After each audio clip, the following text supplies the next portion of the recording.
Hi, my amazing science students. It's me, Mrs. McMahon. Today we're going to discuss claim, evidence, and reasoning statements. You're going to begin taking notes on slide 5. Don't worry, I'll tell you when it's time.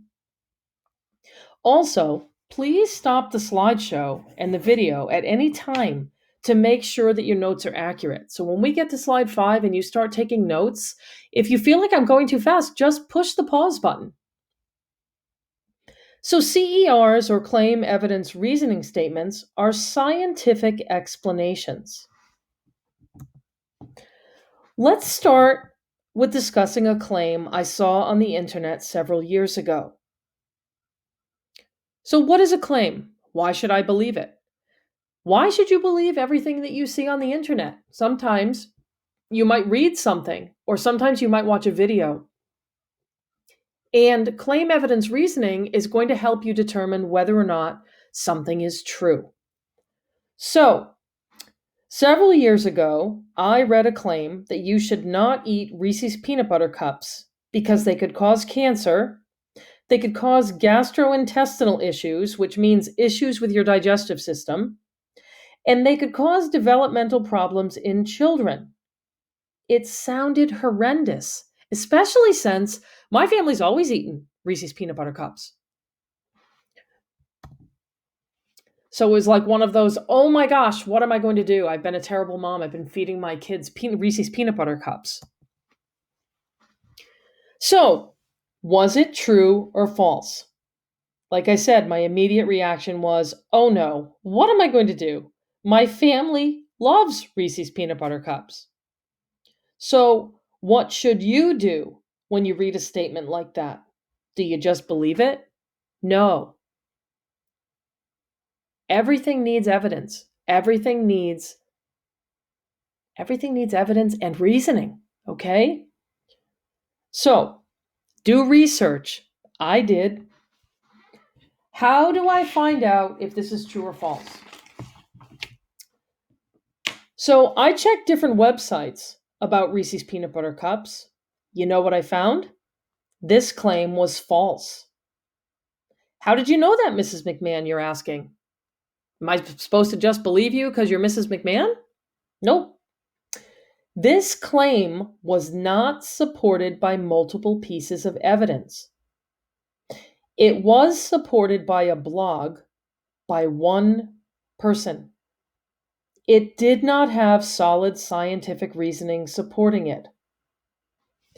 So, you are going to learn how to write your own scientific claim evidence reasoning statements that are well supported by multiple pieces of evidence and have solid scientific reasoning behind it.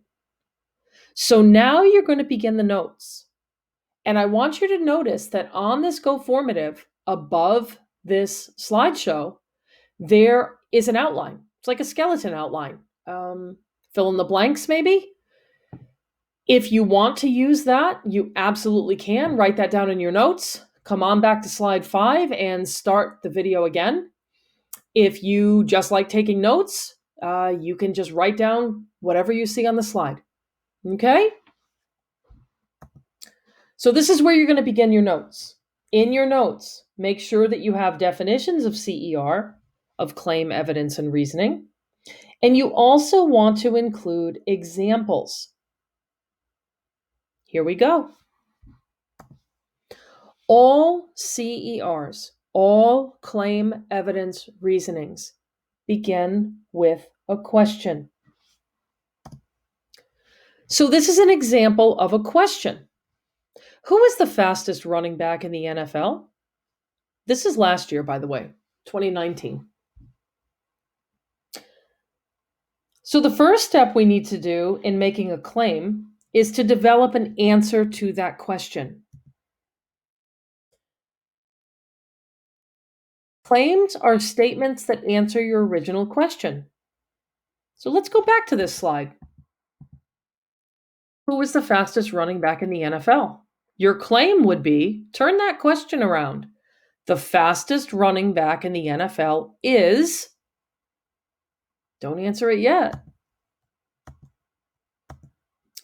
Remember, claims are statements that answer your original question. The claim is usually one sentence long. The claim must be accurate, specific, and completely answer the question. So if you say the fastest running back in the NFL is Tom Brady, that can't be true. Tom Brady isn't a running back, he's a quarterback. You have to make sure that your claim is accurate, specific, and completely answer the question. So here's an example of a claim. Anybody know this guy? His name is Matt Breida. So this is an example of a claim. Matt Breida is the fastest running back in the NFL. Until you have evidence to support this claim, you would not want to present it to anyone. So you can make your claim. Here comes the evidence. The evidence is the specific scientific data that supports your claim. Mrs. McMahon, there's science in the NFL? Oh boy, wait until you see how much science is in the NFL. Evidence must be related to your claim. You must have more than one piece of evidence to support your claim. So here's the example. Remember, you've made your claim that Matt Breida is the fastest running back in the NFL. Now you need to provide evidence. So here's an example. Matt Breida's speed has been measured at 22.09 miles per hour. That's really fast. Is that enough evidence? No.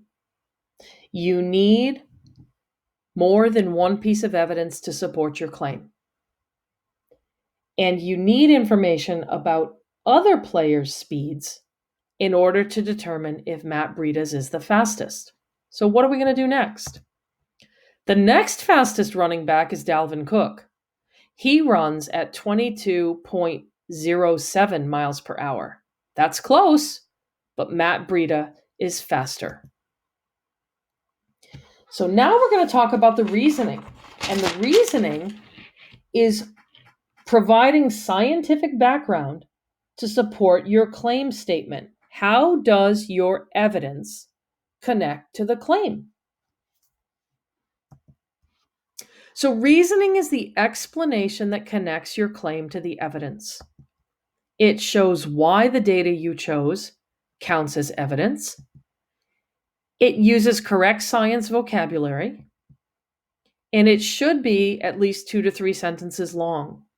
When we get into writing claim evidence reasoning, the reasoning part, when we start doing this in actual lessons for science data and science claims, it might be a little bit longer. So stay tuned for that.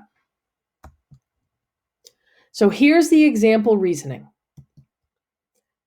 The first thing we do is restate the claim.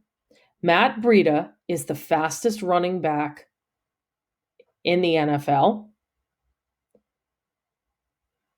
We're going to use the term because now we're going to put our evidence in.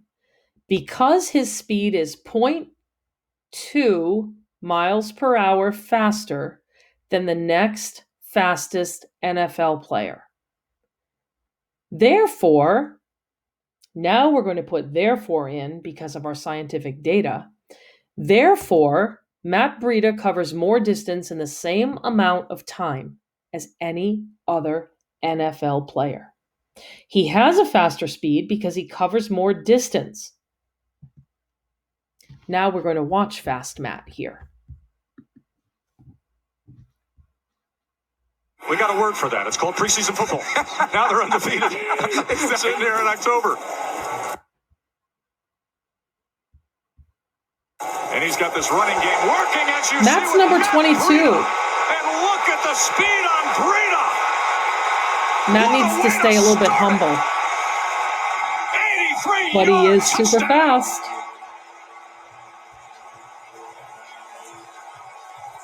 Let's watch number 44, Kyle Juszczyk, and number 85, George Kittle. It's a zone play. Watch him come back. You have a seal Here here, he goes. a seal here, and with the speed of Matt Breida, one-on-one with the safety, But that's all set up about the zone blocking. Kyle Shanahan told us everything we do starts with the outside zone.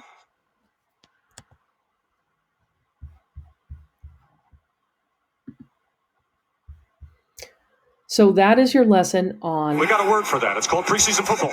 Now claim, evidence, reasoning. Signing off, it's Mrs. McMahon.